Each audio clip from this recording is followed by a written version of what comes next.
Hello friends, तो आज हम बात करने वाले हैं एलिस इन बॉर्डरलैंड सीजन 1 के एपिसोड 3 और 4 के बारे में। अगर आप एपिसोड 1 एंड 2 की स्टोरी देखना चाहते हैं तो इस वाले वीडियो को देखिए, आपको लिंक वीडियो के डिस्क्रिप्शन में मिल जाएगा। तो चलिए वीडियो में आगे बढ़ते हैं, पर उससे पहले अगर आपने चैनल को सब्सक्राइब नहीं किया है तो प्लीज़ चैनल को सब्सक्राइब कर दीजिए। तो अब एपिसोड 3 में हम देखते हैं कि आरिसू गनमैन वाली औरत की मौत के लिए खुद को जिम्मेदार मानता है, पर उसागी उससे बोलती है कि ये सर्वाइवल के लिए ज़रूरी था और अगर वो ऐसा नहीं करेंगे तो मारे जाएंगे। फिर हम देखते हैं कि चिरसिया उस औरत की तलाशी लेता है और उसे एक कागज़ का टुकड़ा मिलता है जिसमें कुछ ड्राइंग बना रहता है। अब इधर शिबुकी और चोटा का वीज़ा एक्सपायर होने वाला होता है। फिर वहाँ आरिसू और करूबे गेम जीत के आ जाते हैं और वो उन्हें भी बीच के बारे में बताते हैं। वो बीच को ढूंढने का प्लान बनाते हैं, पर उससे पहले एक और गेम खेलने का डिसाइड करते हैं क्योंकि उन दोनों का वीज़ा एक्सपायर करने वाला था। अब शिबुकी आरिसू से बात करती है, वो अपने पास्ट लाइफ के बारे में बताती है और ये भी कि वो गेम जीतना चाहती है और अपनी दुनिया में वापस जाना चाहती है और इसके लिए वो कुछ भी कर सकती है। अब वो गेम खेलने वेन्यू पे पहुंचते हैं और गेम के लिए रजिस्टर करते हैं। वहाँ इंस्ट्रक्शन में उन्हें एक हथियार चुनने के लिए कहा जाता है और साथ ही वहाँ रखे गैजेट को पहनने के लिए बुलाया जाता है और पहनकर गार्डन में जाने के लिए बुलाया जाता है। नेक्स्ट गेम 7 ऑफ हार्ट रहता है। गेम का नाम हाइड एंड सीक रहता है। फिर रूल बताया जाता है, जैसे कि गेम में एक भेड़िया होगा और 3 भेड़ होंगे और जो भेड़िए को ढूंढेगा वो अगला भेड़िया बन जाएगा और लास्ट तक जो भेड़िया रहेगा वो गेम जीत जाएगा और बाकी सबके गले में लगा गैजेट फट जाएगा और सभी भेड़ मर जाएंगे। अब गेम स्टार्ट होता है। स्टार्ट में छोटा भेड़िया रहता है और वो करूबे को देखता है और करूबे भेड़िया बन जाता है। करूबे आरिसू को देखता है और आरिसू भेड़िया बन जाता है। मतलब गेम में जीतने के लिए भेड़िए को छिपना है, भेड़ को नहीं। अब चालाकी से भेड़िया शिबुकी बन जाती है और वहाँ से भाग जाती है और भागकर छिप जाती है, पर करूबे उसके पीछे जाता है लेकिन उसे ढूंढ नहीं पाता है। पर शिबुकी गलती से गिर जाती है और करूबे उसे ढूंढ लेता है और उस पर अटैक कर देता है। शिबुकी खुद को बचाने के चक्कर में करूबे को देख लेती है और इसके साथ ही करूबे भेड़िया बन जाता है। पर तभी वहाँ आरिसू आ जाता है और करूबे उसको देखता है और उसके साथ ही आरिसू भेड़िया बन जाता है। वो सबको समझाता है कि वो शांत होकर सोचकर उसका हल निकालेगा, पर उनमें से कोई भी उसकी बात को नहीं सुनते हैं और उसे मारने के लिए उसके पीछे जाते हैं। वो सबसे भागने लगता है, पर करूबे और शिबुकी उसे ढूंढ लेते हैं, लेकिन चोटा बीच में आ जाता है और शिबुकी पे अटैक कर देता है और आरिसू को वहाँ से भागने के लिए बोलता है। फिर मौका देखकर आरिसू वहाँ से भाग जाता है और छिपकर कॉलर में लगे मशीन को खोलने की कोशिश करता है, पर मशीन खुलता नहीं है।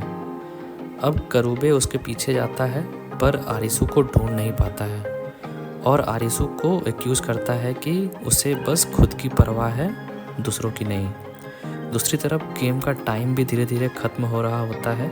ये देख वो तीनों अपनी अपनी बैक स्टोरी को याद करते हैं और साथ में बिताए गए अच्छे मोमेंट्स को याद करते हैं।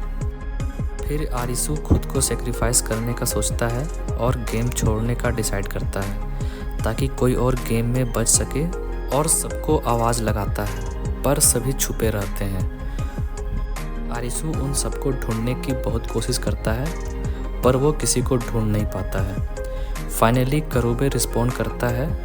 आरिसू उसके पीछे जाता है, पर तब तक टाइम ख़त्म हो जाता है और सभी भेड़ के गले में लगा गैजेट ब्लास्ट हो जाता है और तीनों मर जाते हैं। ये देखकर आरिसू शॉक हो जाता है और ज़ोर ज़ोर से रोने लगता है। अब एपिसोड 4 में हम देखते हैं कि उसागी अपने सर्वाइवल के लिए खाना ढूंढ रही होती है और आरिसू को रोड पे पड़ा हुआ दिखती है। वो उससे बात करने की कोशिश करती है, पर वो बोलता है कि वो जीना नहीं चाहता। वो वहाँ से अपने शेल्टर में चली जाती है और खाना खाती है। अब वो फिर अगले दिन उसी रोड से गुजरती है और आरिसू को उसी जगह पड़ा हुआ पाती है, पर इस बार वो उसे अपने साथ शेल्टर में लेके चली जाती है। अब हम उसागी की बैक स्टोरी देखते हैं कि वो और उसके पापा पहाड़ों की क्लाइंबिंग करके खुश हैं और इन्जॉय कर रहे हैं। फिर उसके पापा माउंट एवरेस्ट पे क्लाइंबिंग करने जाने का डिसाइड करते हैं और कुछ दिन बाद उसागी को उनके पापा के मिसिंग होने का न्यूज़ मिलता है। अब इधर शेल्टर में आरिसु उसागी से पूछता है कि उसने उसे क्यों बचाया। उसागी उससे बोलती है कि वो उसका कर्ज उतार रही थी क्योंकि उसने गेम में उसकी हेल्प की थी। वो अपने फ्रेंड्स के मरने के कारण दुखी हो जाता है और रोने लगता है। फिर वो उसे समझाती है कि एक दिन मरना तो सबको है ही, फिर चाहे भूखे रहकर मरे या गेम में मरे या वीज़ा एक्सपायर होने के बाद मरे, पर जब तक ज़िंदा है अच्छे से जिए। अब वो दोनों अगले गेम के लिए वेन्यू पे जाते हैं।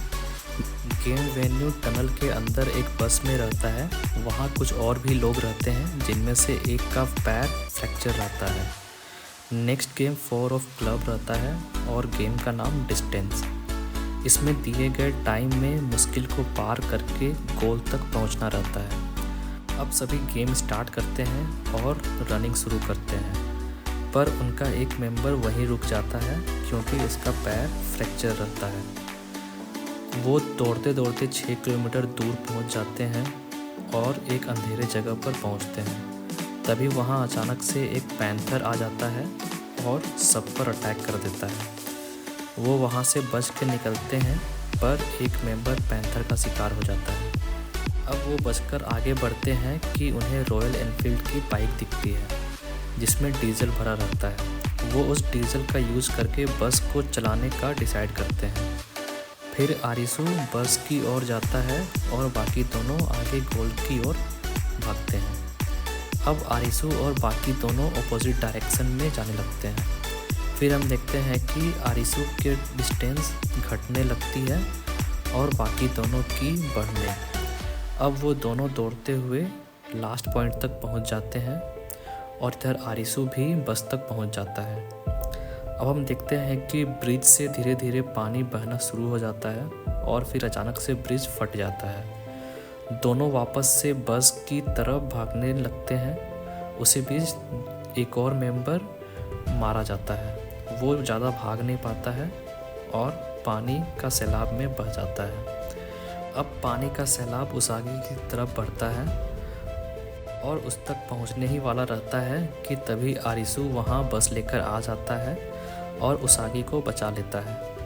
अब वो बस से बाहर आते हैं, तब उन्हें पता चलता है कि गोल कहीं और नहीं बस में ही था और बस में बड़े लेटर्स में गोल लिखा हुआ मिलता है और उनके फ़ोन में जो डिस्टेंस शो कर रहा था वो बस यानी गोल से दूरी बता रहा था।